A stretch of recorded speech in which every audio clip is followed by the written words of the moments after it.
హనుమ తొందరగా ప్రసన్నులైపోవాలంటే ఎక్కడ చేయమని చెప్పిందో తెలుసా అండి పరాశర సంహిత?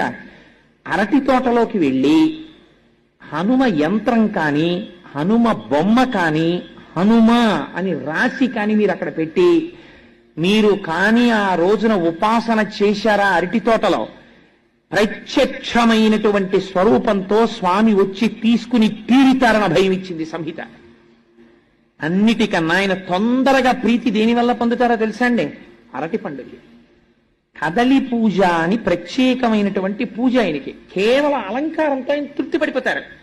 అరటి గెలలిలా దిగేటట్టుగా అలంకారం చేసి అరటి చెట్లు కట్టి అరిటాకులేసి స్వామి చుట్టూ కూడా లేత అరిటాకులు పరిచి మీరు ఆయనకి బాగా ముగ్గిన అరటిపళ్ళు తీసుకొచ్చి అక్కడ పెట్టారనుకోండి, ఏదో ఒక రూపంతో మీకు ఈ కంటికి కనపడిన రూపంతో రాకపోవచ్చు, మీరు గుర్తుపట్టలేరు.